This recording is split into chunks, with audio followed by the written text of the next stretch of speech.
எப்படி நீங்க சாக்கடைன்னு சொல்றது தாவேக்காவை சொல்றீங்க? தாவேக்கா தான். தாவேக்கா ஒரு சாக்கடை தான். அது வந்து இப்ப இருக்குன்னு இன்றைக்கு நான் தான் அவன் எம்ஜிஆர்ன்னு சொல்றாரு. எம்ஜிஆர பத்தி என்ன தெரியும் அவருக்கு? எம்ஜிஆர் கிடையாது. இப்ப வந்து இளைய காமராஜர்லாம் சொல்ல ஆரம்பிச்சுட்டாங்க. இளைய காமராஜர்ன்னு சொல்லிட்டாங்களா? இன்னும் நல்லா இருக்கும். இளைய காமராஜர் என்னென்னலாம் பண்ணாருன்னு தெரியுமா உங்களுக்கு? நான் 72 தேர்தல்ல அவர் கூட பணியாற்றினேன். சரியா? அவர மாரி ஒரு ஜெம் ஆஃப் மேன் உலகத்துல பார்க்க முடியாது. அப்படிப்பட்ட மனிதர் அவரு. சரியா?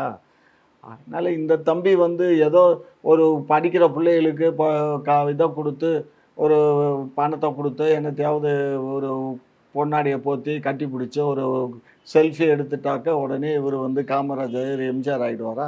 எம்ஜிஆர் கட்டி பிடிச்ச பூரா யார கட்டி பிடிச்சாரு சொல்லு? வயதான மூதாட்டிகள தான் கட்டி பிடிப்பாரு. அவங்கள கட்டி பிடிச்சு, அவங்களுக்கு வேணுங்கிற உதவிய கடைசி வரலையும் பண்ணாரு. ஒரு நாள் இல்ல. அவங்க சாகுந்தொட்டிக்கும் இவருக்கு தெரியாமலே அது ஒரு லிஸ்ட் போட்டு போயிட்டே இருக்கும். எம்ஜிஆர் அவ்வளோ படங்கள்ல நடிச்சாரு. எத்தன படங்கள் நடிச்சாரு. அந்த காலத்துல அப்ப அவர் வாங்குன பணம் 1,50,000 2,00,000ங்கிறது பெரிய பணம். அப்படி உலகம் சுற்று வாலிபன்லாம் பல லட்சங்கள அன்னைக்கே சம்பாரிச்ச படம். நாடோடி மன்னன்லாம் சம்பாரிச்ச படம். எங்க அந்த பணம்லாம் எங்க? எங்கேயாவது வச்சிருக்காரா அந்த பணத்த?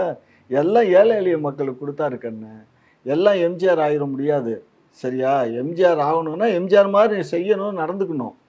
நான் அவருடைய உருவத்த சொல்லல கண்ணு. அந்த செயல்பாடு, அந்த நடைமுறை. அவரு ஏழை எளிய மக்களுக்கு குடுத்தாரு. ஒரு முறை மழை பெஞ்ச உடனே என்ன பண்ணாரு, சென்னையில இருக்கவங்க கூட அப்பல்லாம் கை ரிக்ஷா.